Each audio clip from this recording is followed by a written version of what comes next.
Dear friends, if you receive Jesus as your Savior, as your Lord, He shall save you, heal you, forgive you, protect you, bless you, and He shall make you blessing, because He is the Lord of all creation.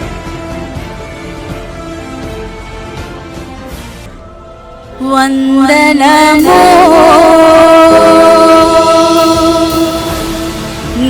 నీకేలా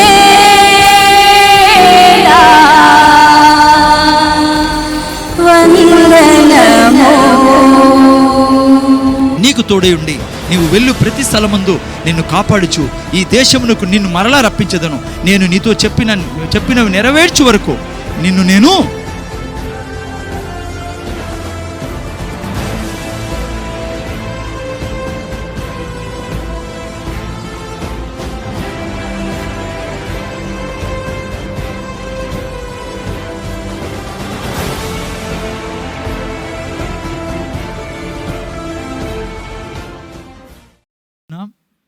మరి తప్పకుండా ప్రతి శుక్రవారం వచ్చి శుక్రవారము మీరు రావడం వల్ల చాలా లాభం ఉంటుంది. సండే రోజు జనరల్ ప్రీచింగ్ ఉంటుందన్నమాట. అంటే ఈ సంఘంలో జనరల్ కాదు కానీ అన్నీ కొద్దిగా దేవుని కృపలో మనకు దేవుడు నేర్పిస్తున్నాడు. కానీ నేను జనరల్లీ ఫ్రైడే రోజు చాలా డీప్ సబ్జెక్ట్స్ మనం నేర్చుకుంటాం. ఇతరులకు నేర్పించే తగ్గట్టుగా మనం ఇక్కడ నేర్చుకోవడం జరుగుతుంది. సో అందుకే ఫ్రైడే ఏ పరిస్థితుల్లో కూడా మిస్ చేయకండి. ఆ తర్వాత సండే కూడా మంచి మంది సండే ముఖ్యమైన దినం అయినప్పటికీ సో జనరల్గా ఉంటారు కాబట్టి కొద్దిగా లైట్గానే వినిపించడం జరుగుతుంది. కానీ ఫ్రైడే కొద్దిగా డీప్ సబ్జెక్ట్స్ ఉంటాయి. మరి చాలా రోజుల నుంచి మనం ఒక ముఖ్యమైన విషయాన్ని నేర్చుకుంటా ఉన్నాం. ఆలస్యం చేయకున్నప్పుడు 7:30 అయిపోయింది. I don't know. సో యోహాన్ రాసిన 3వ పత్రిక 2వ వాక్యం మనం చూసినట్లయితే అక్కడ ఏం రాయబడింది? ఓకే, ప్రియుడా నీ ఆత్మ వర్ధిల్లుచున్న ప్రకారము నీవు అన్ని విషయంలోనూ వర్ధిల్లుచు సౌఖ్యముగా ఉండవలనని ప్రార్థించుచున్నాను. దేవుని యొక్క కోరిక పిల్లరా, మనం ఎప్పుడు వర్ధిల్లుచు ఉండాలని. ఎన్ని విషయాల్లో? అన్ని విషయాల్లో. దేవుడు అన్నీ అన్నాడంటే అన్నీ.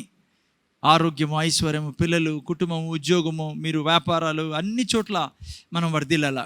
జాగ్రత్త వినండి, చాలా జాగ్రత్త వినాలా. అక్కడ ఇక్కడ చూడకుండా కాన్సన్ట్రేషన్ ఉంచండి. మీరు బాగా తెలుసు, మీకు శత్రువు ఎక్కడ మన మీద జయం సాధిస్తాడంటే నువ్వు వాక్యం వినుకోకుండా చేయాలనే వాని కోరిక. ఎత్తుకొని పోతా అంటాడు వాక్యం. నీకు తెలియదు కానీ ఆత్మీయ లోకం పని చేస్తూ ఉంటుంది మన చుట్టూ దూతలు ఉన్నారు. అదే సమయంలో నువ్వు పర్మిషన్ ఇచ్చావనుకో వాడు కూడా వచ్చి పని చేస్తాడు. అవును ప్లేరా, మీ పర్మిషన్ మీద చాలా ఆధారపడి ఉంది. నువ్వు పర్మిషన్ ఇవ్వకుండా మరి ఆశ కలిగి వాక్యాన్ని దిక్కు చూస్తున్నావు అనుకో, వాక్యం వింటున్నావు అనుకో, మరి దేవుడు నీతో మాట్లాడతాడు. శత్రువు నీ మీద పని చేయడానికి వీలుండదు. సో నీ చేతుల్లో ఉంది. అందుకనే కాన్సన్ట్రేషన్తో వినండి. సో చాలా ముఖ్యమైన సబ్జెక్ట్ని ప్రతి శుక్రవారం మనం నేర్చుకుంటా ఉన్నాం. Prosperity is God's will. ఐశ్వర్యము దేవుని చిత్తం పిల్లరా. సో ఐశ్వర్యము దేవుడు ఎప్పుడు మన దగ్గర ఉండాలని కోరుకుంటాడు. అదే యోహాన్ రాస్తున్నాడు. వృద్ధుడు, పెద్ద ఆయన, చాలా వయసు గల వ్యక్తి, అందరూ అపస్తులు చనిపోయారు, ఈయన ఒక్కడు మిగిలిపోయాడు. సో ఈయన రాస్తూ అంటాడు, మీరు అన్ని విషయంలో వర్ధిల్లాలి. ఆత్మలో వర్ధిల్లి ఉన్నాం, మనం నూతన సృష్టి అయి ఉన్నాం. ఇప్పుడే పాడుకున్నట్లుగా మనము వారసులమై ఉన్నాం. స్వాస్థ్యం మనకి ఇవ్వబడింది. యేసయ్య ద్వారా సమస్తము మనకి ఇవ్వబడింది, తిరిగి ఆదాము పోగొట్టినవన్నీ. సో వాటిని అనుభవించాలని దేవుని కోరిక మనము. ఓకే, సో అందుకనే సో ఈ యొక్క చాలా ముఖ్యమైన సబ్జెక్ట్ ఇది. ఐశ్వర్యం మనం కలిగి ఉండడం, ఐశ్వర్యం కావాలని దేవుని కోరిక. సో దీన్ని మనం అర్థం చేసుకోవడం చాలా అవసరం. మీరు నమ్ముతారు లేదో, నేను కొత్తగా దేవుణ్ణి తెలుసుకున్నప్పుడు కొన్ని ఏండ్ల వరకు నాకు ఇది తెలీదు. నేను ఎక్కడైతే పోతాంటినో, ఎక్కడైతే వింటాంటినో అక్కడ ఎప్పుడు ఎందుకో ఈ ఐశ్వర్యం గురించి వాళ్ళు బోధించేవాళ్ళు కాదు. సో నేను కూడా అలాగే అనుకునేవాడిని. అంతా ఈ బైబిల్లో అందరూ బీదోళ్ళే, మనం బీదోళ్ళే, ఇంక అంతే అది. దానికి తగ్గట్టుగా అప్పుడప్పుడు సినిమాలు చూసేవాడిని నేను. అంటే ఈ సినిమాలు కాదు, అబ్రహాం సినిమా, లైక్ జోసెఫ్, నాకు చాలా ఇంట్రెస్ట్ అప్పుడు. ఢిల్లీలో ఇవన్నీ ఇక్కడ కూడా ఈ సినిమాలు మీరు చూసినప్పుడు ఆ సినిమాల్లో కూడా అబ్రహాంని బీదోడుగానే చూపిస్తారు పాపం. ఏదో ఎంటికలన్నీ ఆడపోతా అంటే అబ్రహాంవి ఏదో నల్ల జమకానం కప్పుకున్నాడు. నేను అనుకోండి క్రైస్తవులంతా జమకానం టైపే అనుకొని. సో ఓకే, ఆ టైంలో అలా ఉన్నింది పరిస్థితి. But it's not exactly, I mean ఈ సినిమాలు చూసి మనం చాలా లైక్ బైబిల్ సినిమాలు కూడా చాలా కరెక్ట్గా ఉండవు. బైబిల్ ఎందుకంటే వాళ్ళు డబ్బులు సంపాదించాలని దాని మీద, ప్లస్ దేవుణ్ణి కూడా కలపాలా, రెండు ఉండాలనే ఉద్దేశంతో లేనిపోయిన గలీజ్ అంతా కూడా కలుపుతా ఉంటారు దాంట్లో. సో అలా చూసి నా మైండ్లో లైక్ యేసుప్రభుని నమ్ముకోవడం అంటే బీద, లైక్ చాలా down to earth, like like చెప్తారు కదా మీరు, పాత ప్యాంటు, ఇస్త్రీ లేని షర్టు, వందనాలు అయ్యగారు, వంగిపోవడము, ఇవన్నీ చూసి నేను అదే క్రైస్తవం అనుకున్నా. బట్ దేవుని కృపలన నన్ను బయటికి తీసుకెళ్ళి దేవుడు మరి మంచి సంఘంలో అక్కడ ఉంచి సో నా కళ్ళు తెరవడం జరిగిందనమాట. లైక్ ఎప్పుడైతే నేను చదవడం బైబిల్ మొదలుపెట్టానో, ఆడ చదివిన బైబిల్ ఈ బైబిల్ ఒకటే, కానీ చూసే విధానం వేరే. అప్పుడు విధానం వేరే, తర్వాత చూసే విధానం వేరే అయిపోయింది. సో మీరు చూస్తే బైబిల్లో క్లియర్గా దేవుని యొక్క కోరిక ఏంటంటే పిల్లరా, ఐశ్వర్యం కలిగి మంచి స్థితిలో ఉండడం. నేను మన ద్వారానే దేవుడు తన గొప్పతనాన్ని చూపించుకోవాలని, తన ప్రేమను చూపించుకోవాలని, తను దీవించే దేవుడిని చూపించుకోవాలని దేవుడు కోరుకుంటాడు. సో అందుకనే మనం బాగుండడం దేవునికి ఇష్టం. మీరు నిజంగా చెప్పాలంటే పాపం వచ్చి మనిషిని శాపగ్రస్తుడుగా చేసి బీదగా మార్చేసింది పిల్లరా. శాపం వలన పాపం వలన ఇదంతా జరిగింది. కానీ మీరు చూస్తే రక్షణ పాపం కంటే కూడా చాలా అత్యధికమైన దీవెనలు తెచ్చింది పిల్లరా. మీరు ఎప్పుడు మనం అనుకుంటాం పాపం వలన ఇట్లా అయిపోయింది సార్ అని. నన్ను అడిగితే మీరు పాపం ఎంత నష్టపరిచిందో, రక్షణ యేసు ప్రభు ద్వారా మనకు వచ్చిన రక్షణ దానికంటే ఎక్కువ దీవెనలు తీసుకొచ్చింది. నిజమిదే. అందుకే యేసు ప్రభు అన్నాడు, నేను జీవం ఇచ్చుటకు వచ్చాను, మీరు పోగొట్టుకున్నారే, అది ఇచ్చేదానికి వచ్చాను ఆదాము ద్వారా. నేను రెండవ ఆదాముని కాబట్టి. అయితే నేను జీవం ఇచ్చుటకును, అది ఎంత ఇచ్చుటకు వచ్చాను? సమృద్ధిగా. ఇంగ్లీష్లో, తెలుగులో సమృద్ధి అంటే, ఇంగ్లీష్లో రాబడింది అబండెంట్ లైఫ్. నేను అందుకే అబండెంట్ లైఫ్ పెట్టిండేది ఈ చర్చ్ పేరు. చాలామంది అడుగుతారు, ఏ చర్చ్ అంటే ఏంటి సార్, అబండెంట్ లైఫ్ అంటే ఏంటి, మీరు అబండెంట్ అని రాయించారు. సో సమృద్ధి జీవం ఈ యేసుప్రభు వచ్చినది కంప్లీట్ ఇవ్వడానికి, మీకు హోల్నెస్ ఇవ్వడానికి, కంప్లీట్గా ఇవ్వడానికి, అది పొంగి పొరలే జీవితం ఇచ్చడానికి వచ్చినది యేసుప్రభు. సో అందుకనే నేను ఇది నమ్మాలా. నేను అంత అనాలిసిస్ చేయలేదు, కానీ జస్ట్ నేను కూడా పెద్ద వాళ్ళతో నేను బైబిల్ కాలేజీలో ఉన్నప్పుడు బైబిల్ స్టైల్లో విన్న విషయం ఇది. కానీ నేను నమ్ముతున్నా ఇది ఏంటంటే, అది బైబిల్లో మీరు యావరేజ్ తీసుకుంటే గిన ఐశ్వర్యం గురించి రాయడం, చాలాసార్లు ఐశ్వర్యం గురించి దేవుడు బైబిల్లో రాయించాడు. ఒక అతను అన్నాడు, దాదాపు ఒక్కొక్క యావరేజ్ ఏంటంటే ప్రతి 6 వాక్యాలకు ఒకసారి దేవుడు ఐశ్వర్యం గురించి రాయించాడు అని, ఐశ్వర్యం సంబంధించిన విషయం రాయించాడని విశ్లేషకుల యొక్క ఇదే అనమాట. అందుకే నేను చదవలేదు ఇవన్నీ అంత డీప్గా. నేను నమ్ముతాను ఇది. చాలామంది యొక్క సమస్య ఏమంటే, క్రైస్తవుల యొక్క సమస్య, వాళ్ళు ఐశ్వర్యం గురించిన కొద్దిగా నెగటివ్ మాటలు ఉంటాయి బైబిల్లో, వాటిని పట్టుకొని సాతాను ఏం చేశాడంటే ఆ వాక్యాల ద్వారా వాళ్ళని బంధించి పెట్టేశాడు ఐశ్వర్యం విషయంలో. అంటే ఉదాహరణకి మీరు చూడండి, మొదటి తిమోతిలు రాసిన పత్రిక 6:10 ఏం రాయబడిందంటే, చదవండి, ఎవరైనా చదవండి. తెలుగులో కంప్లీట్గా నాకు అంత కంఠస్థం లేదు. 6:10 ఎవరైనా చదవండి. మొదటి తిమోతి. ఎందుకనగా ధనాపేక్ష సమస్తమైన కీడులకు మూలము. కొందరు చూసారా, ధనాపేక్ష సమస్త కీడులకు మూలం. అంటే ఒకడు కీడులో పడాలంటే మూలం ఏంటి? ధనం. ఆడ మీరు చదువుతానే వాక్యం చూస్తే గిన ధనము అన్ని కీడులకి మూలము. ఆ తర్వాత ఏంటమ్మా చదువు నేను. కొందరు దానిని ఆశించి విశ్వాసము నుండి తొలగిపోయి నానా బాధలతో తమ్మును తామే పొడుచుకొనిరి. ఏ దానివల్ల? ధనం వల్ల. ధనం వల్ల అడిగిపోయినారంట, విశ్వాసం నుంచి తొలగిపోయారు. తొలగిపోదు ఎట్లా తమ తాము పొడుచుకున్నారంట. లైక్ వీడు అవుట్ ఆఫ్ దేవుడి నుంచే బయటికి వెళ్ళిపోయినట్ల ఇక్కడ రాయబడింది. ఇది యాక్చువల్ నెగిటివ్ వాక్యము ఐశ్వర్యం గురించి. ఇట్లాంటివన్నీ పట్టుకొని ఐశ్వర్యం వద్దు, ఐశ్వర్యం ఉంటే దేవునితో దూరం అయిపోతాము, ఐశ్వర్యం ఉంటే గర్వం వస్తుంది, ఐశ్వర్యం చెడగొడుతుంది. కానీ అక్కడ మీరు సరిగ్గా చదివితే అది ఐశ్వర్యం చెడ్డది అనడంలా. ఒక పదం ఆడ విడిచిపెడతారు మనలో. ఏ పదము? ఇక్కడ రాసింటే ధనము అన్ని కీడులకు మూలము అని అంటే మనకు ప్రాస్పెరిటీ గురించి చదువుకొని కూడదు.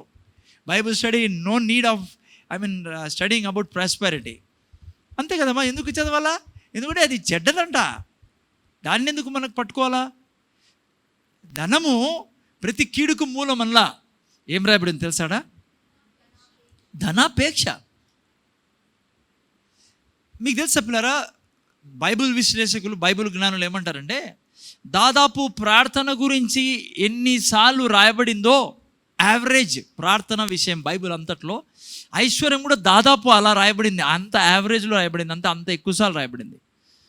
పోనీ ప్రార్థన చెడ్డదంటామా మనము? కానీ ప్రార్థన గురించి కూడా నెగిటివ్ వాక్యాలు ఉన్నాయి. మత్తయి సువార్త 6:6 చదవండి, ఏం రాయబడిందో. మత్తయి సువార్త 6:6 అమ్మా చదవండి, ఏం రాయబడిందో. నువ్వు ప్రార్థన చేయనప్పుడు నీ గదిలోనికి వెళ్ళి తలుపు వేసి రహస్యమందున్న నీ తండ్రికి ప్రార్థన చేయుము. అప్పుడు రహస్యమందు చూచు నీ తండ్రి నీకు ప్రతిఫలమిచ్చును. ఆ తర్వాత, మరియు మీరు ప్రార్థన చేయనప్పుడు అన్యజనుల వలె వ్యర్థమైన మాటలు వచింపవద్దు, విస్తరించి మాట్లాడట వలన తమ మనవి వినబడునని వారు తలంచుచున్నారు. చూడండి, ఇక్కడ రాయబడింది ప్రార్థన గురించి. నువ్వు ప్రార్థన చేసినప్పుడు వ్యర్థమైన మాటలని మాట్లాడద్దు అన్నాడు. ఇప్పుడు ఎవరైనా నుండి, సార్ నేను అందుకే ప్రార్థనే మానేసాను సార్, ఎందుకంటే ఏదో వ్యర్థమైన మాటలేమో మంచి మాటలేమో నాకు తెలియదు, అందుకనే ప్రార్థన చేయకుండా ఉంటే మేలు కదా అని నేను ఈ మధ్య ప్రార్థన మానేసా. సో ఇది కూడా ఒక రకంగా చూసే ప్రార్థన గురించి నెగిటివ్గా ఉంది. సేమ్ అట్లే డబ్బు గురించి అట్లని చెప్పి ప్రార్థన మానేస్తామా? ఏమన్నాడు యేసు, ప్రార్థన చేయండి కానీ వ్యర్థమైన మాటలు పలకద్దండి. డబ్బు కలిగి ఉండండి కానీ ధనాపేక్ష కలిగి ఉండొద్దండి.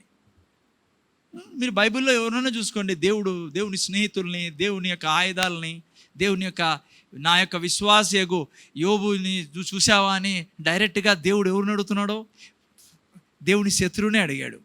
వాళ్ళని అడగని చెప్తారు డబ్బు మంచిదే కాదా అని. వాళ్ళంతా రిచ్ ఫెలోస్ పిల్లరు వాళ్ళంతా. అబ్రహాం, ఇసాకు, యాకోబు, యోసేపు, యోబు, ఎవరైనా తీసుకోండి మీరు. యోబు అంతా పోగొట్టుకున్నాడు, ఎందుకంటే మధ్యలో మన శత్రువుతో చేయగలిపాడు యోబు పోయి. చాలామంది అని కూడా దేవుడు తీసేశాడు డబ్బని. పెద్ద అబద్ధం భూమి మీద. అది స్వర్గమంతా నవ్వుతుంది మీరు ఇగిన మాట అంటే. పోనీ యోబునన్ను అడగండి పోయి అంటే, ఇప్పుడే పోద్దండి పోయినప్పుడు. అంతగా అయితే ఈడుండే యోబుని అడగండి, బైబిల్లో ఉండే యోబుని. యోబు అంటాడు, అయ్యా ఆయన ఎక్కడ తీసేశాడా బాబు, ఆయన ఎంతో ఇచ్చిండే, నేనే సాతాన్ చేతిలో అవన్నీ పెట్టేశాను. ఆయన కూడా దేవుడు ఎంత మంచోడు తెలుసా, మళ్ళీ సాతాన్ ముఖం మీద ఒకటి కొట్టి నాకు ఇచ్చేదేదో మామూలు ఇలే నేను పోగొట్టుకున్నాడు, డబల్ ఇచ్చాడు ఆయన. అది మర్చిపోతాడు క్రైస్తవులు. బ్రదర్ యోబు గురించి తెలుసా నీకు, ఏం జరిగింది సార్, దేవుడు అన్నీ పీక్కున్నాడు అంతే. వాళ్ళ బైబిల్ యోబు జీవితం ఆటవరకు వాళ్ళు తెలిసిండేది. ఆ మొదటి 3-4 అధ్యాయాలు చదువుతారు వాళ్ళు, ముందర చదవరు, ఎందుకంటే టైం లేదు వీళ్ళ దగ్గర. ఎండింగ్ వరకు చదవాలి యోబు జీవితం. లాస్ట్లో డబల్ ఇచ్చాడు దేవుడు. సో అందుకని చెప్పి నువ్వు ఎక్కడో నెగిటివ్గా మాట్లాడుతుంది డబ్బు గురించి అని చెప్పి నువ్వు డబ్బే చెడ్డది అనుకోవడము చాలా తప్పు. ఎందుకు ఇవన్నీ చెప్పాల్సి వస్తుంది మీకు? జాగ్రత్తగా వినండి, ఎందుకు చెప్పాల్సి వస్తుందో ఇవి నెగిటివ్ పాజిటివ్ ఎందుకు చెప్పాల్సి. దేవుడు యొక్క నేచర్ ఏంటంటే, నువ్వు నమ్మవు అనుకో దేవుడు, నువ్వు దేవుడు చెప్పేది నువ్వు నమ్మవు అనుకో, దేవుడు ఏదైతే నీకు ఇవ్వాలనుకుంటున్నా అనేది నువ్వు నమ్మవు అనుకో, నువ్వు ఆశించవు అనుకో, దేవుడు నేచర్ ఏంటంటే నేను బలవంతం చేయడు. అందుకే దేవుని కృప ఎంతో విస్తారమైంది పిల్లరా. కానీ విశ్వాసం లేకుంటే ఆ కృపను నువ్వు స్వతంత్రించుకోలేవు. అంటే సింపుల్గా చెప్పాలంటే విశ్వాసము కృప రెండు కలుసుకోవాలి పిల్లరా, లేదంటే పని జరగదు. దేవుడు ఎంతో కృపామయుడు, ప్రతి ఏరియాలో తన కృపా బాహుల్యమును చాచి ఉన్నాడు ఆయన. నిన్నసారి మనం కీర్తన చదువుకోండి, 46వ కీర్తనలో 26 వాక్యాల్లో 26 సార్లు కృతజ్ఞతలు చెల్లించుడి, ఆయన కృపా బాహుల్యము విస్తారమైందని చెప్తాడు. అంటే కృపా బాహుల్యం అంటే ఆయన అన్నీ చేయాలనుకుంటాడు నీకోసం, ప్రాణమే ఇచ్చాడు నీకోసం, నరకానికే వెళ్ళాడు. ఇంకేమీ నీకు మంచి ఇల్లు ఇవ్వడం వల్ల ఆయన నష్టపోతుందా? అరిగిపోతుందా? ఏమన్నా లైట్లు డిమ్ అయిపోతాయా స్వర్గంలో? అమ్మా, లైట్లు ఏమైనా డిమ్ అయిపోతాయా? నీకు 3 సెంట్ల స్థలం ఇచ్చి ఇల్లు ఇస్తే ఒక బల్బు ఫీజు అయిపోతుంది సార్, ఎందుకంటే దానికి వీళ్ళకి ఇచ్చావు నువ్వు, దానికి లేదు ఆడ లైట్ కరెంటు సప్లై లేదు, ఫీజు ఏమైనా ఉంది అట్లా, అదేమన్నా దేవుని దగ్గర లేదు పిల్లరా. అందుకనే చాలామంది క్రైస్తవులు దేవుని బిడ్డలు ఎందుకు ఆనందించడం లేదంటే దేవుని యొక్క కృపని, ఎందుకంటే విశ్వాసం లేదు వీళ్ళకి. ఎక్కడో ఎవరో చెప్పింటారు, ఏదో విన్నారో దాన్ని పట్టుకొని వేలబడింటారు. అందుకే బైబిల్ మనకు అందరి చేతుల్లో పెట్టిండే దేవుడు. చాలా మతాల్లో చూస్తే ఇంత ప్రోత్సహించరు బైబిల్ చదువు, లైక్ వాళ్ళ గ్రంథాలు చదవమని ఎవరు ప్రోత్సహించరు. కొన్ని చోట్ల వాళ్ళ గ్రంథాలు చదువుకోకుంటేనే మిగతా జనం మేలు అనుకుంటారు వాళ్ళు, ఎందుకంటే వాళ్ళు చెప్పిండేది జరుగుతుందని. ఒక బైబిలే అందరూ చదవాలని దేవుడు కోరుకుంటాడు. ఎందుకో తెలుసా?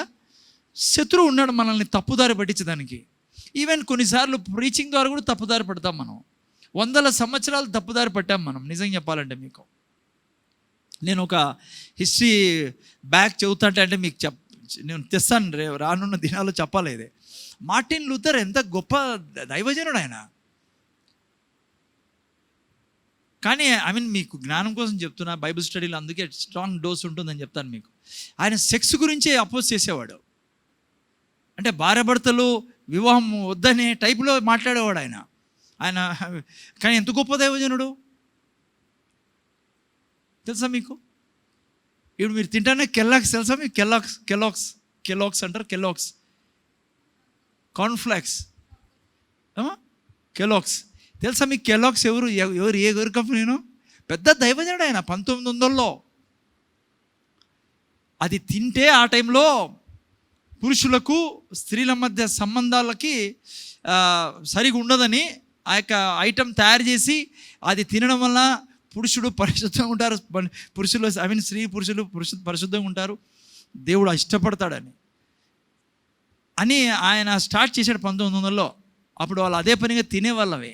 ఇప్పుడు మనం కూడా బలం కోసం తినాలని, వాళ్ళు బలం తగ్గాలని తినేవాళ్ళు వాళ్ళు. మీకు తెలుసా? ఆయన కెల్లాక్స్ మానుకోద్దండి. ఎందుకు మీకు చెప్పాల్సి వస్తుందంటే కొన్ని చోట్ల కొంతమంది తప్పుగా వాళ్ళు అర్థం చేసుకోవడం వలన. కానీ బైబిల్ ఏమంటుంది? సో ఇది క్లియర్ చేయండి. దేవుడు ఏమంటాడు? పాన్పు పరిశుద్ధమైంది. ఓకే, ఇది నా టాపిక్ కాదనుకోండి, నేను వేరేది, అది మళ్ళీ రానున్న ఇది అయిపోయిన తర్వాత మనం దాంట్లోకి వెళ్దాం.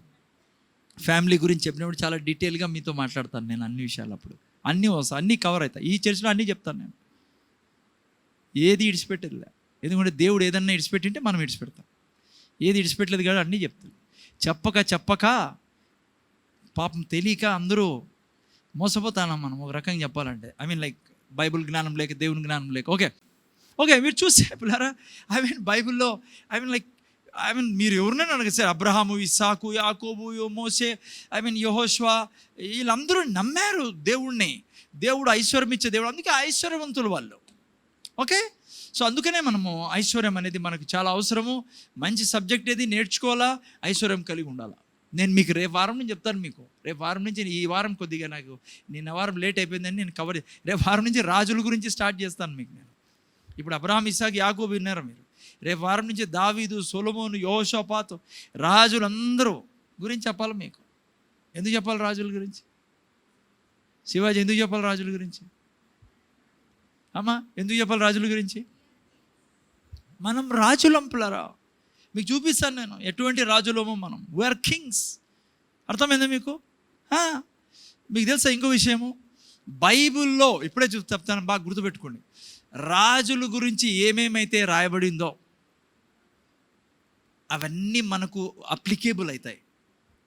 పాత నిబంధనలో ఎవరో రాజులు ఏమేమి చేశారో, వాళ్ళకి ఏమేమి ఇచ్చాడో దేవుడు, ఏమేమి వాళ్ళకు ఉన్నాయో, ఏమేమి వాళ్ళలో ఉన్నాయో అన్నీ మనలో ఉన్నాయి. నేను చూపిస్తాను రేపు వారం నుంచి మీకు.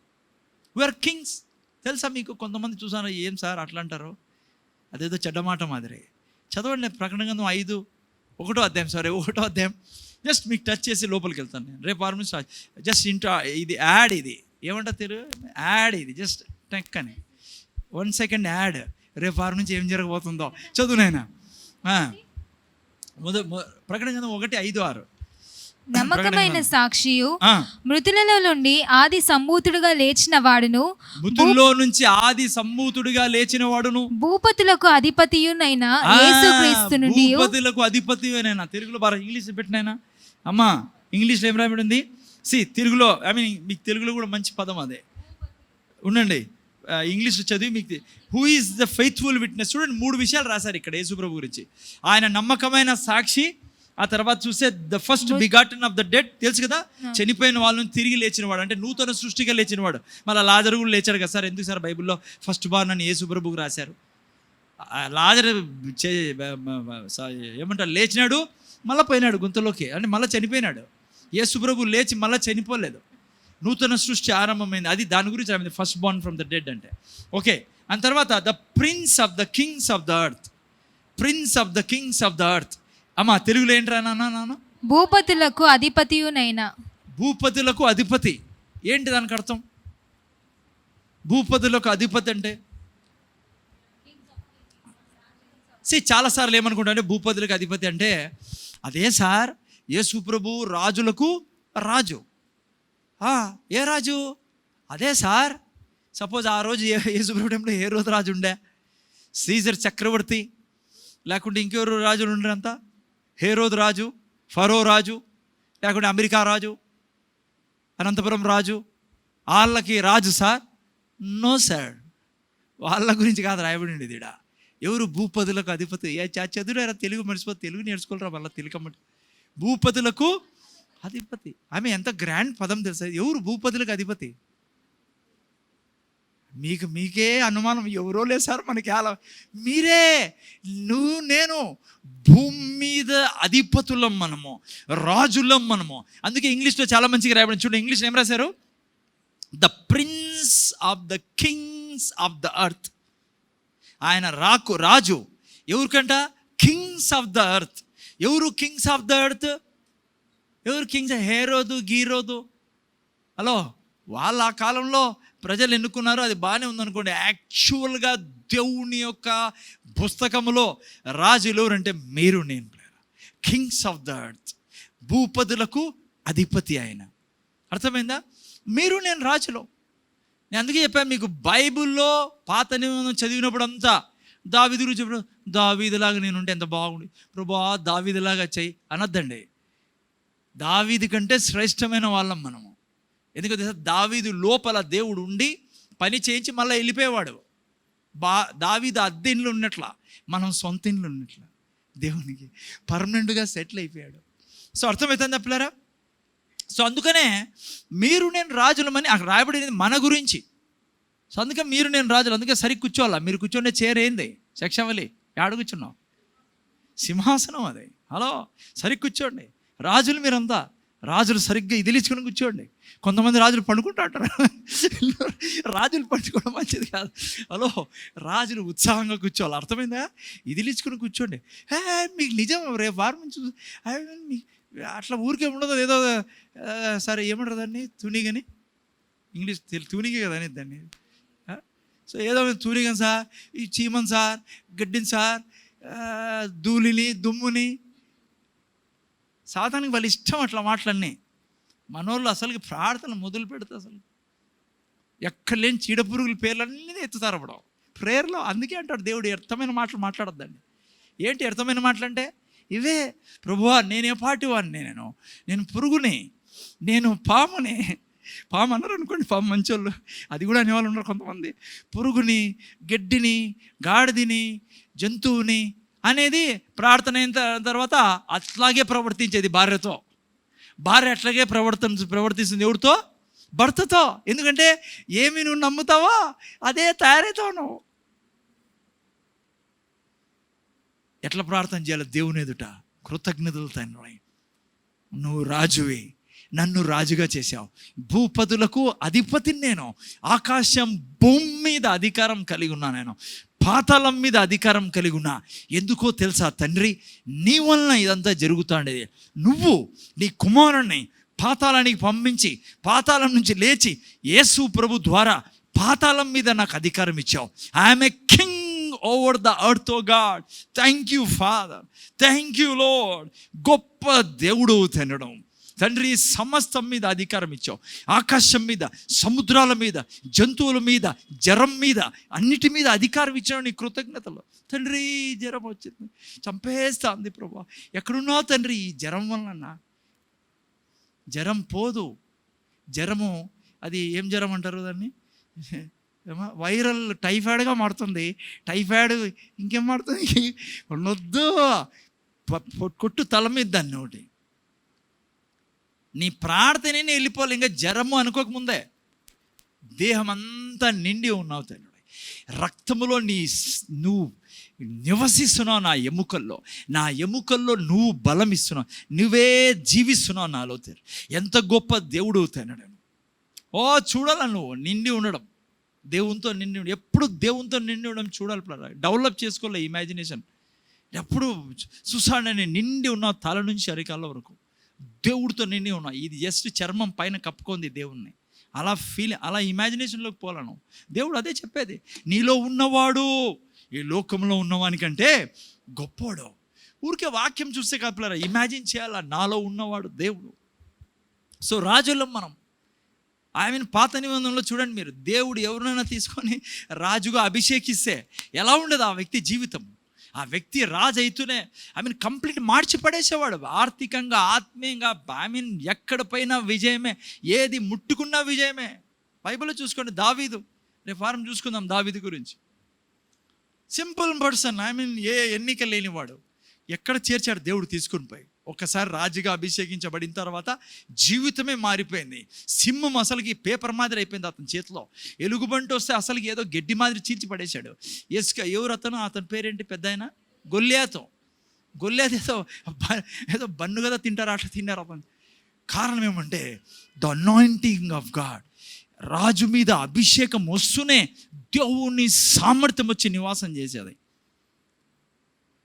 అదే మనలో నివాసం చేస్తాడు. అది నువ్వు రాజుని ఒప్పుకుంటేనే అవన్నీ జరిగేది. అమ్మ అర్థమవుతుందా? నేను రాజుని, రాజు మీద ఉన్న అభిషేకం నా మీద ఉందని నువ్వు ఒప్పుకున్నప్పుడే ఇవన్నీ జరిగేది నా జీవితంలో. ఓకే, రేపు వారం చూసుకుందాం. నిన్న వారం కొన్ని పాయింట్స్ నేను మర్చిపోయాను, టైం లేక వదిలేశాను. నేను ద్వితీయోపదేశకాండములోకి వెళ్దాం. ప్లీజ్ మీకు తెలుసు, నేను మళ్ళీ మాటికి ఎన్నికిపోతే టైం ఉండదు. 8:18 చదవండి ఒకసారి. ద్వితీయోపదేశకాండం 8:18. ఐశ్వర్యము నిబంధనలో ఒక భాగం. నిన్న వారం ముగించా, అక్కడ స్టాప్ చేశాను నేను. అటు నుంచి కంటిన్యూ అయ్యి కొన్ని పాయింట్ చెప్పి మళ్ళీ రేపు వారం నుంచి మనం వేరే టాపిక్లోకి వెళ్దాం, ఎందుకంటే ఇవి మొదలైన మంచిది కాదు. ఓకే, చదువు నైనా. కాగా నీ దేవుడైన యెహోవాను జ్ఞాపకము చేసుకొనవలెను. ఏలైనగా తాను నీ పితరులతో ప్రమాణము చేసినట్లు తన నిబంధనను నేటి వలె స్థాపింపవలెనని మీరు భాగ్యము సంపాదించుకొంటకై మీకు సామర్థ్యము కలుగు చేయవాడు ఆయనే. తెలుసు కదా, ఇది నిబంధన పిల్లరా. ఐశ్వర్యం దేవుడు అంటున్నాడు, నీకెందుకు ఐశ్వర్యం ఇస్తానో తెలుసా? నేను నిబంధన చేసుకున్నాను నీతో. ఐశ్వర్యం ఇచ్చేది నేనే, ఐశ్వర్యం ఇచ్చేది. అందుకే నేను ఎప్పుడు బీదలుగా ఉంటాం అనే దానికి మీ ఉద్యోగం చూసుకోకూడదు మీరు. పెద్ద సమస్య ఏంటంటే క్రైస్తవులతో వచ్చిన సమస్య, నేను ఉద్యోగం సార్, నా జీతం 400, నేను 5,000 తెస్తా, 20,000 తెస్తా. కాదన్ను నువ్వు ఉద్యోగం సంపాదిస్తూ ఉండొచ్చు. నీ నోట్లో ఎప్పుడు ఉండాల్సింది, తండ్రి నీతో నాకు నిబంధన ఉంది, నీ నిబంధన ప్రకారం నువ్వు నన్ను ఐశ్వర్యవంతుడుగా చేస్తానన్నావు. అది ప్రభువా నా జీవితానికి డబ్బు తెచ్చేది, ఐశ్వర్యం తెచ్చేది, ఇల్లు తెచ్చేది, బంగారు తెచ్చేది, నా పిల్లలకు పెళ్లి చేసేది. అది నువ్వు వాగ్దానం చేసావు. దేవుడు సంతోషపడతాడు, నవ్వుతాడు. నువ్వు దేవుని ముందు పోయి, సార్ ప్రభువా నీకు తెలుసు కదా ప్రభువా, నేను చిన్న అటెండర్ని, ఇంత అటెండర్ని, నాకు 5,000 10,000 జీతం, ఎంతనో 30,000 జీతం వస్తుంది, దాంట్లో 5,000 పోతుంది, దీంట్లో 5,000 పోతుంది, కాయగూరలోకి 7,000 పోతుంది, మిగిలింది 2,000. ఏంది ప్రభా ఈ లైఫ్ అనొద్దండి ఆయన దగ్గర పోయి. మీరు వాక్యం వినేది ఎందుకంటే వాక్యం మీకు నిజమైపోవాలి, జీవించాలి దాంట్లో. సో దేవుడు ఎప్పుడు కూడా నువ్వు కేవలం ప్రార్థనలో కాదు, ఎప్పుడు నువ్వు ఎక్కడున్నా, ఆఫీస్లో ఉన్నా, యాడున్నా, ఈ ఫీలింగ్ ఉండాల, నేను నిబంధనలో ఉన్నా. నా నిబంధన ప్రభువా, నిబంధన తండ్రి నాకు ఐశ్వర్యం ఇచ్చేది. సో ఇది మనకు కలిగి ఉండాలి. ఓకే, సో ఇవన్నీ చూసుకున్నాం మనం. బ్లెస్సింగ్స్ అన్నీ అయిపోయినాయి. ద్వితీయోపదేశకాండం 28 ఆశీర్వాదాలని చెప్పా. శాపాల గురించి నిన్న వారం అంతకుముందు వారం కూడా కొన్ని చూసుకున్నాం. కొన్ని పాయింట్స్ ఉండిపోయినా నేను చెప్పేటివి. సో అవి కూడా మనం విని ముందుకెళ్దాం. శాపాల గురించి ఎందుకు సార్ చెప్తారు మీరు? మనకు లేవు కదా. లేవు, నాకు ఇష్టం ఉండదు చదివేదానికి కూడా. కానీ చదవడం వల్ల 2-3 లాభాలు ఉన్నాయి దీంట్లో. మొదటిది, శాపాలు మీరు చదివినప్పుడు ఇది నాకు లేదు అనే దాన్ని బట్టి దేవుణ్ణి మీరు కృతజ్ఞత చెల్లించుకో. సిస్టర్ వింటాను కదా, ప్రభువా ఇది లేకుండా చేసావు నీ కృతజ్ఞతలో, ఈ శాపం నాది కాదు. రెండవది, ఎవరైనా బోధించినా చాలామంది దాంట్లో తీసి మన మీద వేస్తా అంటారు, మీరు తీసుకోకుండా ఇది నాది కాదని చెప్పేదానికి ఉంటుంది. మూడవది, బై ఛాన్స్ మీ ఇంట్లోకి చొరబడింది అనుకో, ఏం చేస్తారు? మీకు తెలిసినలా ఇది నాది కాదు, ఇది పైన నుంచి వస్తానేది కాదు, ఇది పాతాళం నుంచి వస్తానేది. వెంటనే లేచి తల మీద కాలు పెట్టాలి దానికి. మా అర్థమవుతుందా? ఏం పెట్టాలి కాలు? ఆ యొక్క శాపం మీద సైతాన్ తీసుకొచ్చాడు. అది కాలు పెట్టి దాన్ని నిలబడి ఎట్లా వస్తూ నువ్వు మా ఇంట్లోకి, నా పిల్లల్లోకి చీల్చి పడేయాలి దాన్ని. మీరు అట్లే నిజమేది. అందుకే ఎప్పుడు కూడా కనెక్షన్లో ఉండాలి దేవునితో. దినం 24 గంటల్లో మీరు 21 గంటలు ఆడ ఈడ, ఆ టీవీ, ఆ మొబైల్లో, ఆడ ఈడ అన్ని చోట్ల ప్లగ్గులు పెట్టేసుకుని అన్ని సాకెట్లలో ఎప్పుడోసారి 10 నిమిషాల కోసం బైబిల్లోకి పెట్టినారనుకో కాళ్ళు, అంత పవర్ఫుల్ ఉండదు లైఫ్. బయట ఆడుకోండి సిస్టర్ మీరు, అదే పాపని. హలో, ముందర చూడండి మీరు. సో ఎక్కడున్నాం మనం? సాకెట్. మీకు మీకు అందుకనే శాపం తెలిసినలా. మన ఇంట్లో ఏడైనా కనపడింది అనుకో, వెంటనే దాని గురించి ఆలోచించే, ఎందుకు ఈడుంది, ఇది ఎక్కడేం జరుగుతుంది, వెంటనే నరికి పడేలా తలకాయింది దాన్ని. నోటితో వాక్యం తీసుకొని నాశనం చేసి పెట్టాలా. అది నెల పట్టినా 2 నెలలు పట్టినా కొడతానే ఉండదు దాన్ని వెనకలు తిప్పి. కొంతమందికి అర్థం కాలే, అర్థమవుతుందా? ఏదైనా అట్లా ప్రాబ్లం కనపడింది అనుకోని అందరు లైన్లో నిలబెట్టాలి. రాండి పైకి, బయట రాండి అంతా. ఎవరు ఇంట్లో వాళ్ళని కాదు, మళ్ళా ఇంట్లో పెద్ద దయ్యం, రోగం, ఏదైనా జ్వరం వచ్చింది అనుకో, యేసు నామములో ఈ జ్వరానికి వెనకలు ఉండాలంతా లైన్ అప్పిడా, సింగిల్ లైన్. యేసు నామములో ఆజ్ఞాపిస్తానా. మీరు అనుకున్నారు ఎవరు సార్ ఎవరు రాలేదే అని. అమ్మ, యేసు నామములో అంటేనే లైన్ అప్ అయి ఉంటారు. వాడ వెంటనే అలా ఎనికి తిరిగానంతా. యేసు నామములో తిరుగుతారు ఎనిక్కే. నువ్వు వెనకల నుంచి పోయి ఒక కిక్కు కొట్టాలా. వన్ సినిమాలు, అది సినిమాలు అంటే మనం చూస్తారు సార్ అనుకోద్దండి. సినిమాలో కదా, ఒకడికి వాడు ఏంది కొడతాడో ఏమో, ఒకడు కొట్టేళ్ళకి 7 మంది అక్కడ తిరుగుతూ ఉంటారు గాల్లో. అది ఆ టైప్లో చూడాలి నువ్వు. యేసు నామములో గెట్ అవుట్ ఇంట్లో నుంచి అంటాను, ఇట్లా కిక్కు కొడతాను, కాలుతో కొట్టి చూపించాలి. నేను అప్పుడప్పుడు పైన మీరు వాకిలేసి కొడతా ఉంటాను. కిటికీలో నుంచి ఎవరైనా చూసినారు, ఏమైంది పాస్ కూడా కొట్టుకుంటున్నాడు పాపం, వాళ్ళకి తెలుసు ఏం జరుగుతాము. రైట్ లైన్ వెనక్కి తిరిగండి అంతా, సింగిల్ లైన్ మాట్లాడదానికి టైం ఇవ్వకూడదు. ఎన్నికి తిరిగి వేసి కాలుతో ఎగ్గిసి కొడతానట్లే 7-8 దయ్యాలు ఎగిరిపోతే చూడాలి మీరు. పడసము, జ్వరము, దగ్గు, ఈపు నొప్పి, మోకాల నొప్పి, అన్ని దయ్యాలు ఎగిరిపోతానట్టు చూడాలి మీరు. మీరు నవ్వుతారు కదా, ఇదే నిజం. ఇది అంత స్ట్రిక్ట్గా ఉండాలి మనం, వదలకూడదు అన్నాను. ఓకే, సరే. ఎక్కడున్నాం మనము? నిన్న వారం మనము కొన్ని విషయాలు చూసుకున్నాం. జస్ట్ మీకు 30వ వాక్యం చూసుకున్నాం కదా. చదవండి కొద్దిగా ఒకసారి. మనం ఎక్కడ 30, 28, 30 నేను ఆల్రెడీ చెప్పేశాను. 31 నుంచి ఈరోజు చెప్పాలా. 30 నుంచి కనెక్ట్ అయిదాం. నిన్న వారం చెప్పి వదిలేసిన చోటు నుంచి చదువు. నేను ఎవరైనా తొందరగా. స్త్రీని ప్రధానము చేసుకుందువు గాని వేరొకడు ఆమెను కూడును, ఇల్లు కట్టుదువు గాని దానిలో నివసింపవు, చూసారా పిల్లరా? వివాహం చేసుకుని నిన్న వారం చెప్పా, మీకు ఏమన్నా ఫ్యామిలీ ప్రాబ్లమ్స్ నన్ను అడగండి. భార్య వెళ్ళిపోయింది అనుకోండి, రండి నా దగ్గర చెప్తా ఎట్లా తీసుకురాలా వాపస్ అని. నిన్న వారం చెప్పాను అందరికీ. ఒకవేళ ఇతను మీసాల ఆయన పోయినాడు అనుకో, నా దగ్గర రండి, నేను ఐడియా ఇస్తాను మీకు ఎట్లా పట్టుకోరాలా ఎనికి. చాలా ఈజీ. అత్తని జయించడం చాలా ఈజీ. నిన్న సార్ చాలా చెప్పా, బ్రదర్ మీరు అది వేసేయండి మా దాంట్లో రికార్డింగ్. అర్థమైందా? అసలు సమస్య లేదు, అసలు బైబిల్ ప్రకారం ఉన్న సమస్య లేదు. మీరు కోడిపుంజుల మాది కొట్లాడుకోవద్దండి భార్య పోయినప్పుడు ఇంట్లో అంతా కదా. ఏం చేయాలా చెప్తే కదా నిన్న వారం. పూలు తీసుకో, మంచిగా మాట్లాడు, తీసుకురా. ఎన్నికి పోవడం తప్పదే, పాపం అదే, శాపం అదే. పోతే పోలే సార్ వస్తుంది, రాదు. నువ్వు పోయి తీసుకురాలా, పోయి తీసుకురా. అట్లా మంచిది కాదు అది. అర్థమైందా? భర్త పోయినాడు అనుకో, నిన్న భార్య గురించి చెప్పేశాను నిన్న వారం. భర్త పోయినాడు అనుకో ఏం చేయాలా? ఒక ఆమె వచ్చింది చెప్పాను కదా మీకు, అట్లా ఉండకూడదు. రోజు స్నానం చేయాలా, మంచిగా బట్టలు వేసుకోవాలా. మీకు కొద్దిగా తెలుసుకోండాలా భర్త ఎందుకు కోపడతాడు. కొంతమంది ఆడవాళ్ళు తెలుసు, ఏందా సార్ నా భర్త చాలా కోపిష్టి. కొద్దిగా అర్థం చేసుకో. ఎందుకు కోపడతాడు ఆయన పాపము? ఎందుకు కోపడతాడు? సాయంత్రం ఒకసారి మసిబట్ట మాదిరి ఉండకూడదు. ఆ మసిబట్ట ఏం చేస్తాం మనం? పాలు దాంతో తుడుస్తాము, నీళ్లు దాంతో తుడుస్తాము.